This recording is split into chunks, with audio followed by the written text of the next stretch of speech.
Précédemment, dans OVNI Enquête secrète, une enquête sur des ovnis en forme de tic-tac au-dessus du Colorado. Une petite lueur éblouissante est apparue dans le ciel. A établi le lien entre un sinistre programme d'hybridation et les petits gris. On se servait de mon corps comme d'un incubateur. De nombreuses espèces extraterrestres quadrillent-elles le territoire des États-Unis? Et la Terre va-t-elle être le théâtre d'une guerre intergalactique? Des ovnis en forme de cube envahissent le ciel du Midwest. On aurait dit un cube en métal. Et d'étranges extraterrestres auraient investi les monts Ozarks. On a affaire à une intelligence qui est là-bas et qui est toujours en avance sur nous. Des portails interdimensionnels leur serviraient-ils de porte d'entrée? Wow! Qu'est-ce qui se passe? Ben, ça va? Ça plane. Il y a quelque chose qui regarde les gens. Ça fait peur.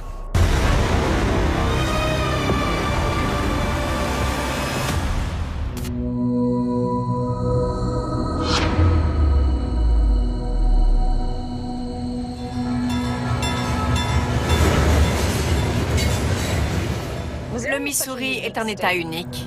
Ouais, il englobe une grande partie des monts Ozarks. C'est très vallonné. Il y a beaucoup de forêts denses où les gens ont observé des choses incroyables.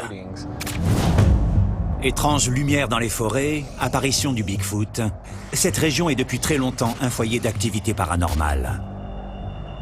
C'est une région assez mystérieuse. Il y a beaucoup de choses qu'on ignore sur les monts Ozarks. Ben et Melissa vont enquêter sur un programme d'hybridation extraterrestre qui serait mené dans le Missouri, parallèlement à celui du Colorado. Ces bébés étaient à moitié humains, à moitié extraterrestres. Ils étaient enlevés pour être utilisés dans le programme d'hybridation génétique que leur espèce conduit. Les petits gris ont-ils lancé un autre programme dans les monts Ozarks? Ou une autre espèce met-elle au point ses propres hybrides?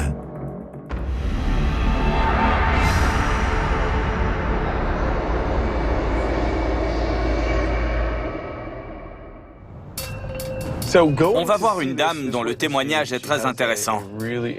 Ça se passe dans une zone visiblement très active. Elle est toujours terrifiée. Elle veut que ça s'arrête, que cette chose parte. Ben et Melissa vont rencontrer Gene Walker qui pense avoir participé contre son gré et pendant une grande partie de sa vie à une expérience humain-extraterrestre. Merci de nous recevoir. Avec plaisir. Vous avez fait beaucoup de rencontres. Oui, il m'est arrivé plein de choses. Ça a été un long processus pour me remémorer et reconstituer tout ce qu'il m'est arrivé. Parlez-nous de votre première expérience. La première fois, j'avais dans les 8-9 ans.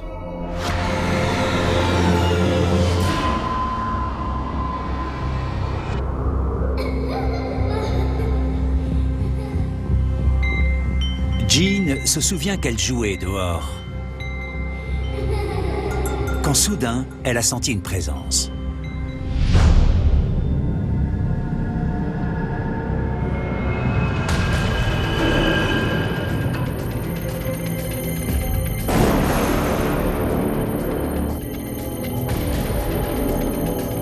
Je me souviens de cet homme argenté. Je l'appelais l'homme qui brille. Dès que je le voyais, il se cachait, parfois derrière les arbres, souvent derrière la grange. Il me faisait peur. Il se cachait et il m'observait sans arrêt. Malgré sa peur, Jean est attirée par l'entité.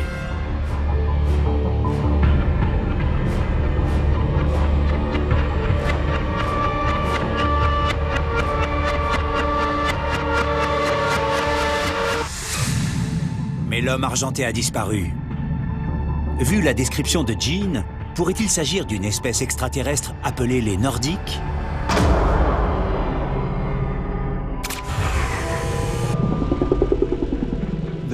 Les extraterrestres nordiques sont très beaux. Cheveux blonds, grands yeux bleus. Ils s'intéressent à la manipulation génétique. L'objectif final, à mon sens, c'est de rendre les hommes inutiles. Autrement dit, de créer une intelligence artificielle qui nous supplante littéralement. J'avais très peur parce qu'ils m'observaient en permanence. Je n'arrêtais pas de dire à mes parents qu'ils allaient m'emmener. Je ne savais pas qui étaient ces gens, mais je sentais qu'ils allaient m'emmener. Vous avez dit « ils » ?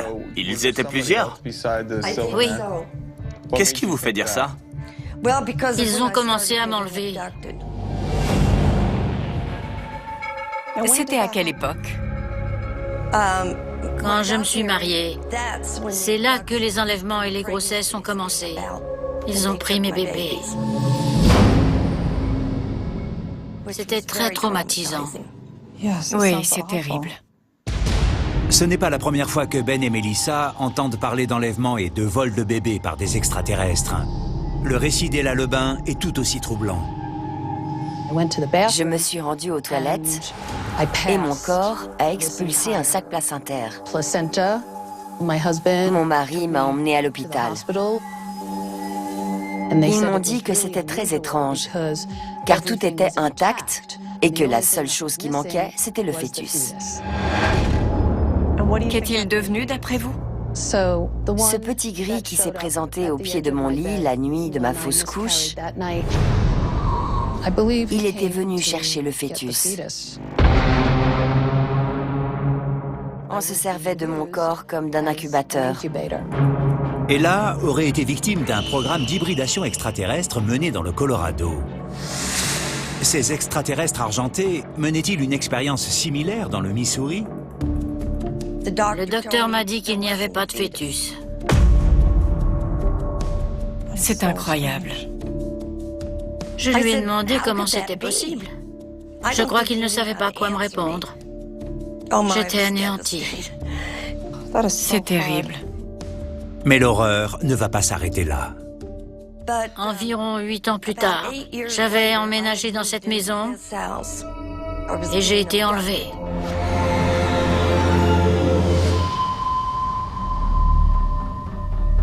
À 30 ans, Jean est victime d'un enlèvement et se retrouve à bord d'un vaisseau extraterrestre avec plusieurs autres humains. J'étais avec d'autres personnes. La salle était toute en chrome et en acier. C'était un lieu très froid, stérile. Il apparaît très vite qu'ils sont prisonniers.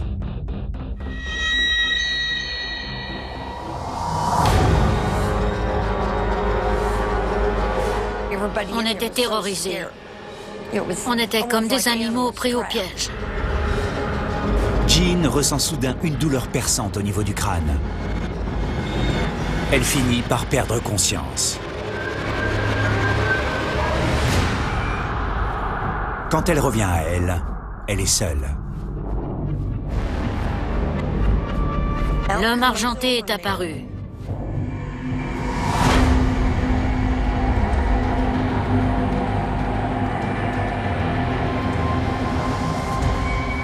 Avec lui, il y avait un petit garçon dont l'âge correspondait à la fausse couche que j'avais faite.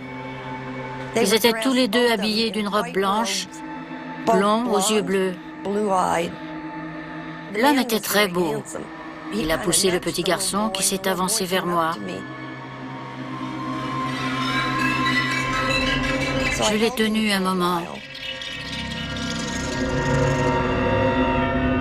On n'a pas parlé. On ne s'est pas dit un seul mot. Mais je savais que c'était mon fils. Cet enfant était-il le produit d'un programme d'hybridation humain extraterrestre? Et à terme, ce programme serait-il funeste pour nous? Les Nordiques veulent créer une race hybride pour s'emparer de la Terre grâce à l'ingénierie biologique. Jean n'a jamais revu le petit garçon, mais cette rencontre continue de la hanter. Ils m'ont abîmée physiquement. Je n'ai jamais pu avoir d'enfant. Ça a détruit ma vie, d'une certaine façon. viennent ces extraterrestres nordiques et comment arrivent-ils sur Terre? Ces dernières années, les observations d'ovnis de forme cubique se sont multipliées dans la région. Ces vaisseaux sont-ils pilotés par des Nordiques? Un témoin affirme avoir récemment filmé un ovni cubique. Bonjour. Bonjour. Enchanté. Bonjour, enchanté.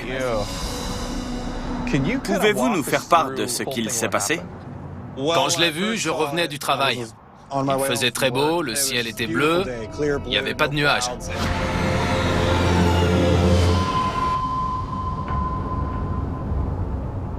Je roulais vers le nord au niveau de Springfield.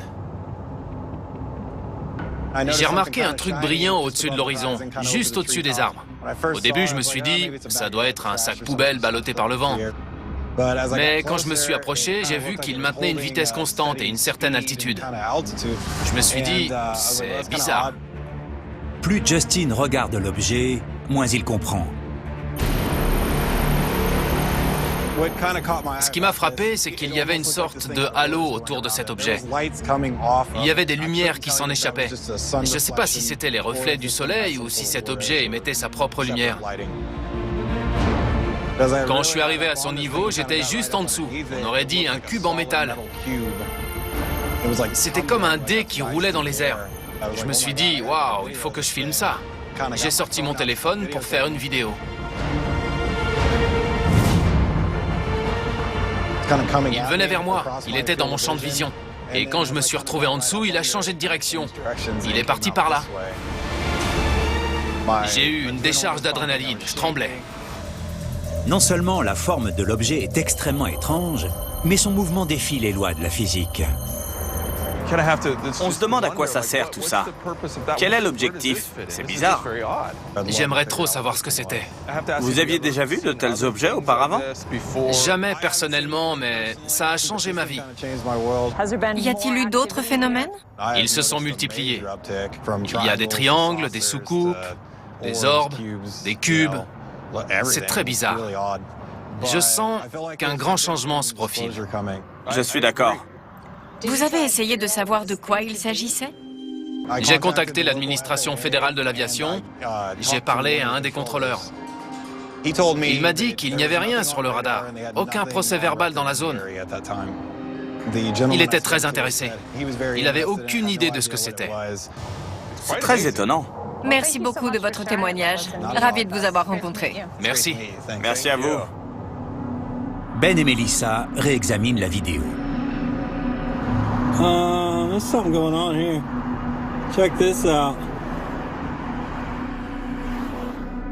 T'as vu? Il avance latéralement. Il se déplace très vite. Wow. Ouais. Il reste sur la même ligne. T'as vu? Jumping back and forth. Maintenant, il descend. Il faisait pas ça avant. Non. Il a gardé sa forme géométrique. On voit toutes les faces du cube. Oui. That is a cube spinning on an axis. Elle est assez incroyable, cette vidéo. La vidéo de Justin est vraiment fascinante. Ça ressemble à un objet de forme géométrique et qui se déplace. Oui, ce n'est pas la première fois que j'entends parler de ces ovnis en forme de cube. Les vaisseaux cubiques existent bel et bien. Ils sont énormes et ils sont bien là.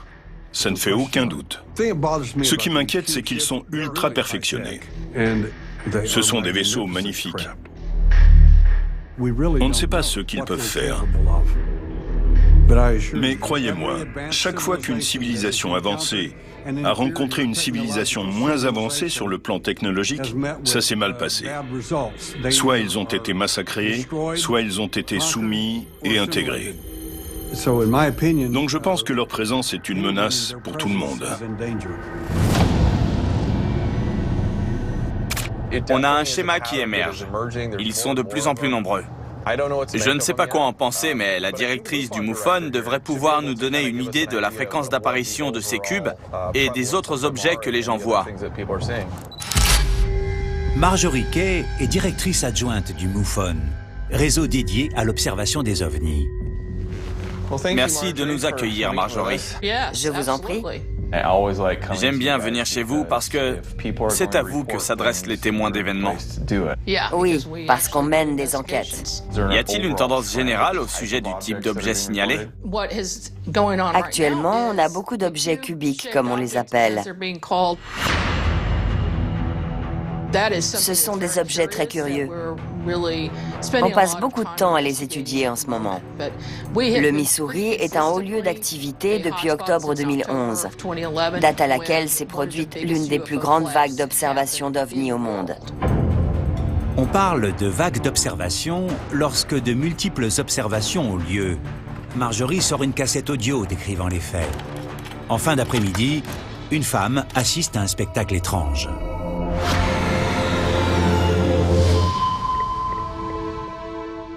Les témoignages du 15 octobre 2011 rappellent étrangement le récit de Justin. À Lee's Summit, dans le Missouri, un témoin du nom de Lauren O'Malley observe un objet qu'elle ne peut identifier. I was running errands while the kids were at soccer practice. I was crossing through downtown and waiting at a red light.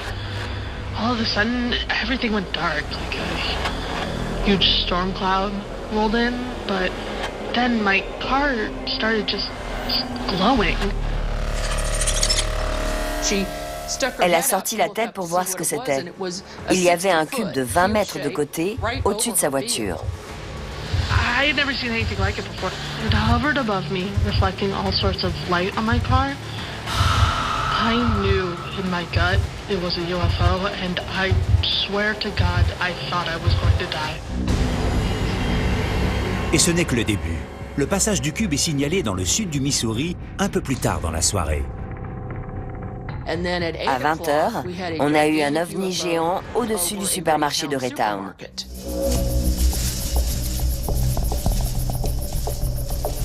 I had just left the market and I was the only person in the parking lot when all the bugs went quiet. And I knew something wasn't right. I heard this low hum get louder and louder, and when I looked up, this giant metal thing flew across the sky right above me. Can you describe this object? It was silver and was the shape of a dice. So a cube. A cube.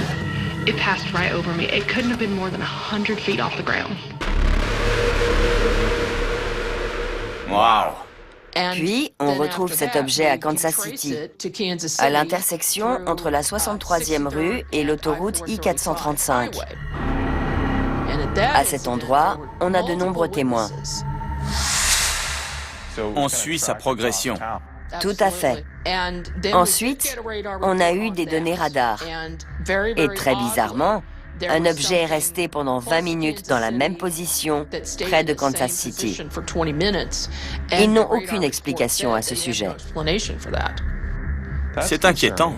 Vous avez des photos? Oui, j'en ai. Je veux les voir. Moi aussi. Voici des photos de l'endroit où l'OVNI s'est arrêté. Ça, c'est une photo qui a été prise avec l'objet au loin. Et là, le même d'un peu plus près. L'OVNI réfléchit la lumière presque exactement comme le cube que Justin allait observer 10 ans plus tard.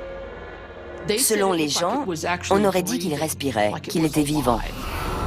At first, it looked like a big silver cube, but the more I looked at it, the more I could tell it was like pulsing, like breathing, and then it just disappeared. What do you mean, disappeared? I mean, disappeared. Man, there was a flash, and it looked like it got sucked away into nowhere. C'est super bizarre. Ouais.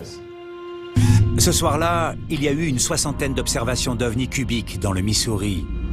Mais en temps normal, ces objets sont rarement observés. Ces vaisseaux utiliseraient-ils un dispositif de dissimulation? J'ai entendu parler de phénomènes lumineux dans le Missouri. Il n'y a rien dans le ciel et tout à coup, quelque chose apparaît. Dans la région, en ce moment, beaucoup de gens parlent de portails. Les portails permettraient aux ovnis d'atteindre la Terre depuis d'autres dimensions. Les Nordiques voyagent dans un couloir qu'ils appellent le continuum espace interne. C'est une sorte de tremplin. Vous pouvez sauter de la Terre à Mars ou de la Terre à la Lune. On ne connaît pas la nature exacte des portails interdimensionnels, mais on pense qu'ils sont dispersés dans l'univers, à des endroits où la frontière entre les dimensions est mince. Est-ce par ce biais que les Nordiques et vaisseaux cubiques accèdent à notre planète ? Quand on parle de dimensions et de portails, c'est difficile d'établir des catégories. Les objets se matérialisent, se dématérialisent, puis se rematérialisent bien plus loin sans qu'on les ait vus se déplacer. On a remarqué certains comportements, et ça en fait partie. J'avais entendu parler de phénomènes étranges dans les monts Ozarks, mais je ne savais pas qu'il se passait autant de choses autour de Kansas City. Oui, c'est presque comme si tous les ovnis étaient concentrés là-bas. Et c'est comme ça depuis longtemps. Oui, ça nous ramène à l'idée d'interdimensionnalité. Les extraterrestres voyagent d'une dimension à l'autre.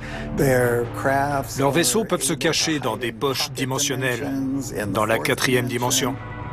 Ils peuvent surveiller tout ce qu'il se passe depuis cet endroit. Et nous, on ne peut pas les voir. Y aurait-il un portail dans le Missouri permettant aux ovnis, cubiques et autres d'entrer dans une dimension et d'en sortir ? Ça nous renvoie vers un autre aspect de notre enquête. Y a-t-il un lien entre tous les ovnis observés dans le ciel? Dans le Missouri, un site très actif est entouré du plus grand secret depuis des années. Serait-ce un centre d'activité interdimensionnel? Ben espère obtenir l'autorisation d'enquêter. On accède enfin à la partie du Missouri qui me paraît la plus intéressante. C'est une région très rurale. Certains endroits n'ont pas changé en 50 ou 60 ans. Ces coins, je les avais repérés depuis longtemps. J'ai très envie d'y aller et d'y passer du temps. Ok. Tu penses à un endroit précis? Bien sûr. En particulier, un bois dans le Missouri appelé Marley Woods. Si on arrive à accéder à la propriété, ce sera une grande première. Les fermiers se montrent toujours réticents à l'idée de laisser entrer des enquêteurs. Sans parler de notre équipe de tournage, de nous laisser filmer et d'informer le public de tout ce qui se passe. Quels sont les types d'événements dont tu as entendu parler? Les fermiers voient très souvent d'étranges lumières, couplées à d'horribles mutilations d'animaux. Ben et Melissa ont déjà enquêté sur des mutilations d'animaux associées à des observations d'ovnis récemment, à plus de 1100 km, dans un ranch isolé du Colorado. Mais la possibilité qu'un portail existe est nouvelle. On a évoqué cette idée de portail. Est-ce la raison pour laquelle ces objets apparaissent? Il y a une telle concentration de phénomènes. Ben et Melissa ont rendez-vous avec un expert qui étudie Marley Woods depuis 20 ans. Tom Ferrario a commencé à mener l'enquête aux côtés de son mentor, l'ufologue Ted Phillips, mort en 2020. Ginger est la veuve de Ted. À quelle époque avez-vous commencé à explorer Marley Woods? En l'an 2000. J'ai rencontré Ted, je suis allé à Marley Woods et j'ai vu des choses. Ted disait toujours, on a affaire à une intelligence qui est là-bas et qui est toujours en avance sur nous, quoi qu'on fasse. S'en sont-ils pris intelligemment à vous? Oui, on pense que la peur était un facteur important, un outil utilisé contre les gens. Qu'avez-vous vécu, vous personnellement, et Ted, qui vous a fait peur?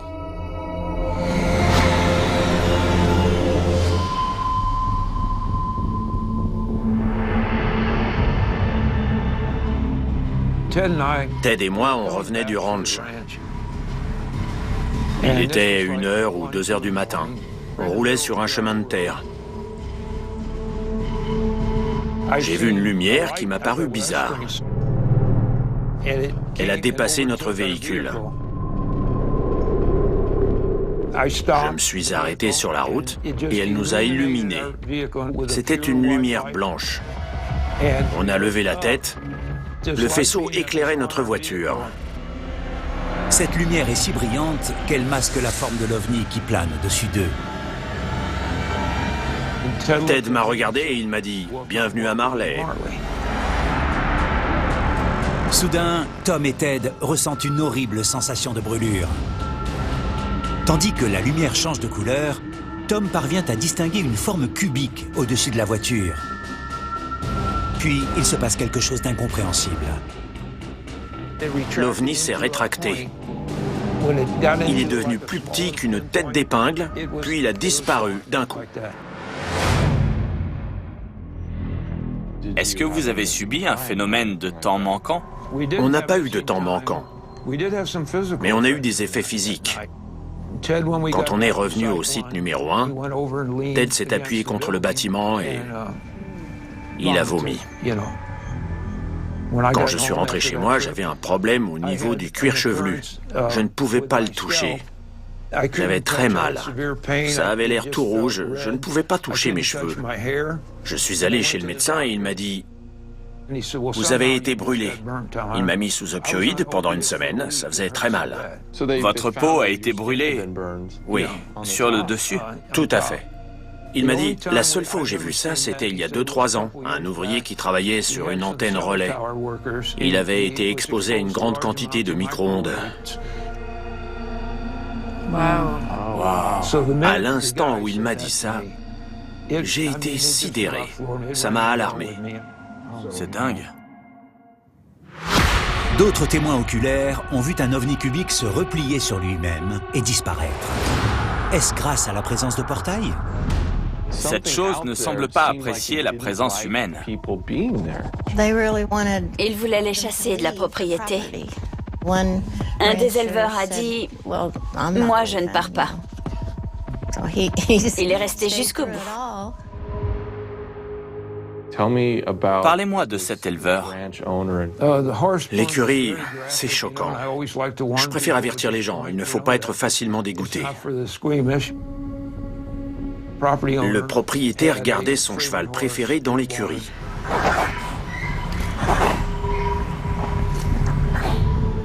Ce matin-là, il est allé voir son cheval.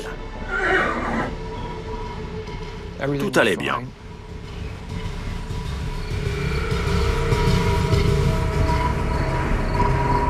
Mais le soir, à son retour, il sent que quelque chose ne tourne pas rond.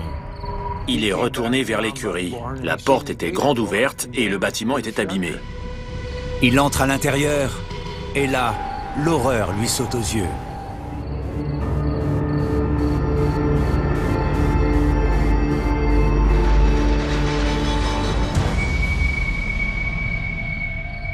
C'était comme si le cheval avait explosé dans l'écurie. Il y avait du sang partout. Toutes les surfaces dans le bâtiment en étaient couvertes. Il y avait des morceaux, des bouts de chair sur les poutres, sur les murs. Les dégâts allaient de l'intérieur vers l'extérieur. C'était comme si le cheval avait explosé.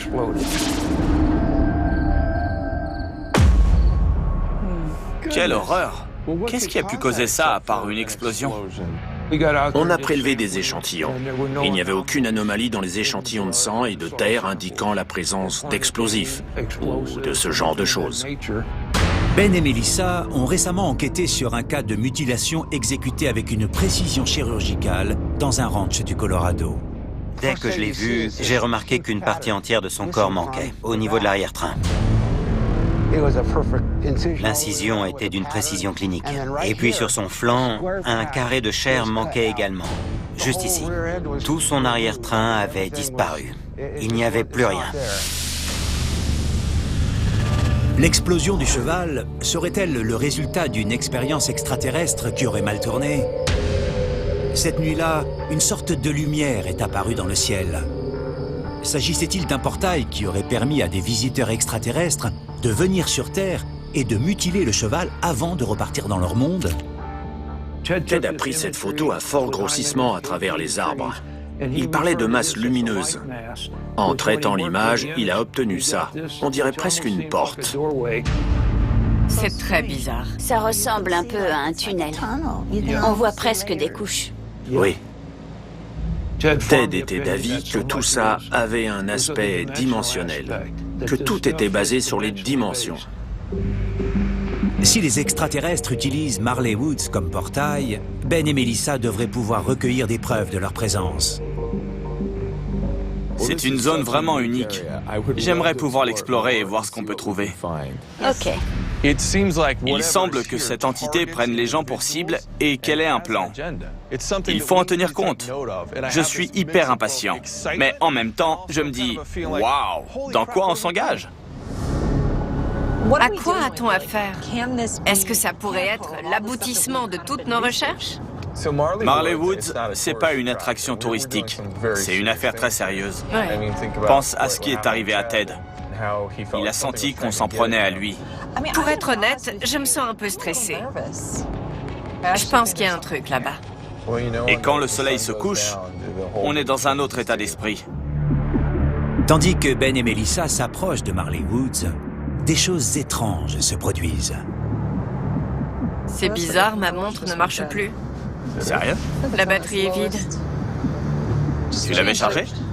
Oui, pendant toute la nuit. Elle s'est mise en mode économie d'énergie. À l'instant.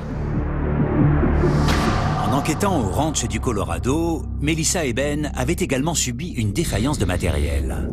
La caméra fait des trucs bizarres. Ce genre de dysfonctionnement est un signe inquiétant. Et alors que le soleil se couche, un sentiment de malaise envahit Melissa. On est loin de tout. On ne sait pas où on met les pieds. On vient d'arriver et je me sens un peu malade. Je ne sais pas si c'est mon cerveau qui me joue des tours, mais j'ai littéralement l'impression de passer à travers une porte. Un tourbillon. Pour moi, il y a quelque chose qui ne va pas. Je sens qu'il y a quelque chose ici. J'ai quelque chose. J'ai quelque chose. Après les avoir autorisés à accéder à la propriété, Tom conduit Ben et Melissa au cœur de la mystérieuse zone de Marley Woods. Ils vont débuter l'enquête à l'endroit même où Tom a eu une rencontre avec l'OVNI cubique il y a 21 ans. Pourront-ils confirmer l'existence d'un portail dans le secteur? Bon, je crois qu'entre votre matériel et le nôtre, on est pareil. Oui, je crois. Grâce aux lampes frontales, aux caméras thermiques et infrarouges, aux détecteurs d'EMF et aux compteurs Geiger, l'équipe devrait être à même de détecter toute fluctuation d'énergie anormale. Si on se sépare, on a les radios. Et avec les détecteurs de REM, on peut créer un périmètre. Un détecteur de REM est un appareil portable qui crée un champ électromagnétique. S'il détecte une perturbation dans le champ ainsi généré, comme l'apparition d'un portail, l'appareil émet une sonnerie et la lumière passe du rouge au vert. On a une grande zone à couvrir et il y a beaucoup de phénomènes. Je sais vraiment pas à quoi on a affaire. Sincèrement, je pense qu'en ce moment, ils nous surveillent. Ils savent exactement ce qu'on fait ici. Mais veulent-ils être découverts? Je pense qu'on va le savoir.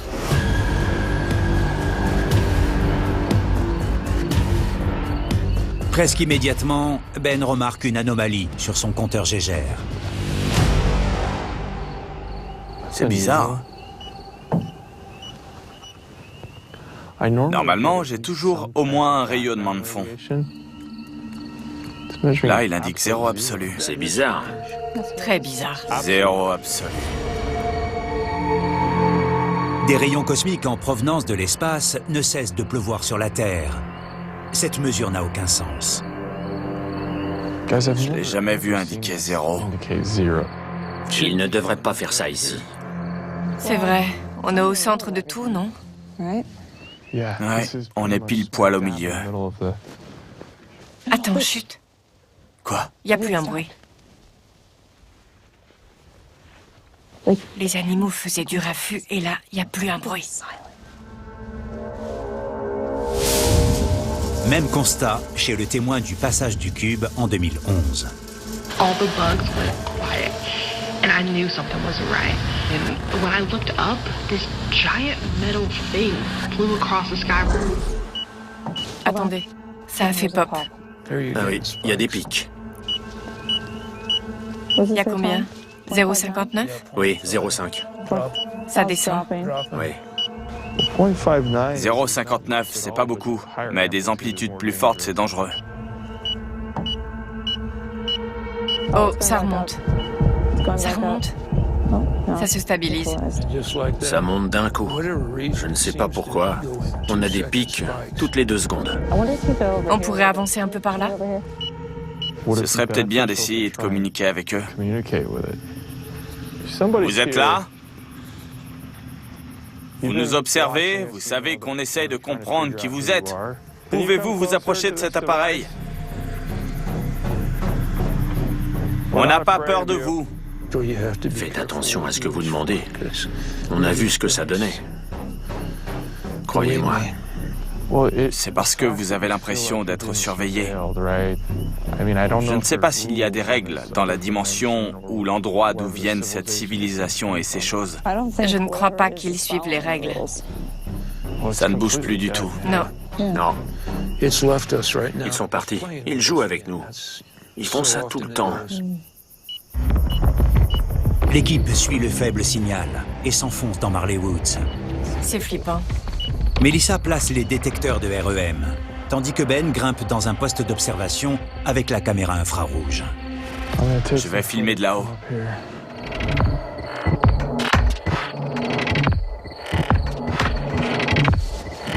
Hé les amis, j'ai quelque chose. J'ai quelque chose. T'as quoi? Un truc pas loin. Ça bouge. Et c'est chaud. Vu d'ici, on dirait une boule. Je zoome. Ça plane. La caméra infrarouge a détecté quelque chose de chaud et d'invisible à l'œil nu. Oh la vache. C'est flippant. Mince, elle est passée où? Ah, ma caméra s'est éteinte. À nouveau, une interférence technique. Oh, c'est bon, je l'ai. Je l'ai. Je l'ai à nouveau. C'est à la lisière, il faut qu'on aille voir ce que c'est. Est-ce qu'un de vous peut y aller pendant que je la surveille? Melissa et l'un des producteurs se rendent sur place avec la caméra infrarouge. Ben les guide avec un pointeur laser et un talkie-walkie. Oui, oui. Là, voilà. À gauche. À gauche. On va la perdre, on va la perdre.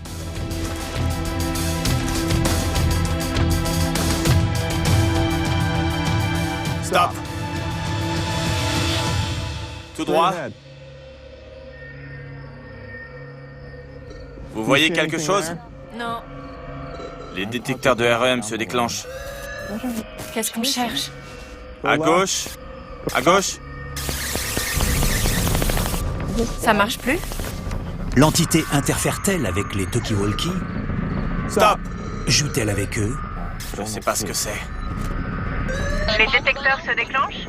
Est-ce que ça marche?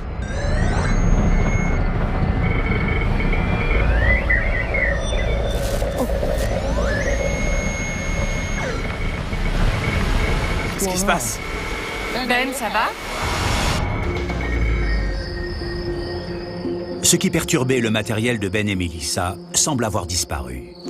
Ben, tu m'entends? Je ne sais pas ce qui s'est passé. Je ne vois plus la boule. On voit la source de lumière à travers les arbres. On essaie de s'en approcher. Soyez très prudents. On vous rejoint. Les détecteurs continuent à se déclencher derrière moi.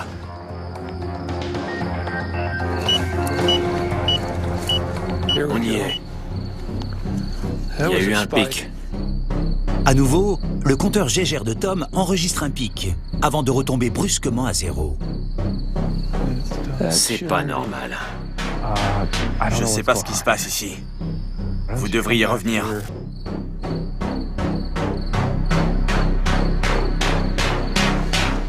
Vous avez vu l'endroit que j'éclairais?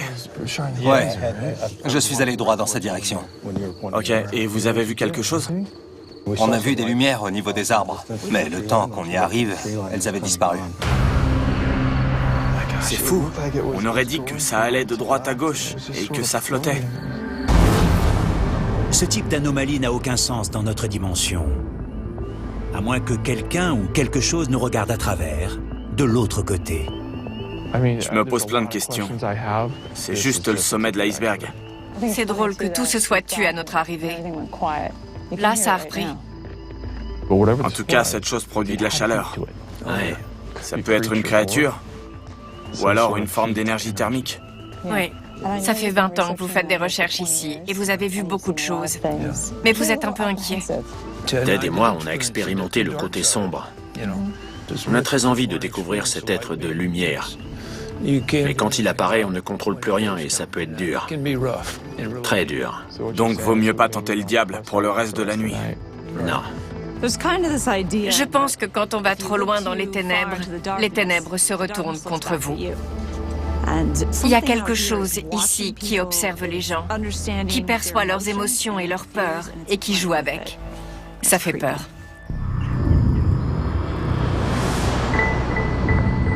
Ben et Melissa ont-ils découvert un portail? Les Nordiques les observaient-ils? Peut-être Marley Woods est-il une porte d'entrée vers d'autres dimensions, une fine barrière entre les mondes. C'était incroyable. J'ai regardé à nouveau la vidéo.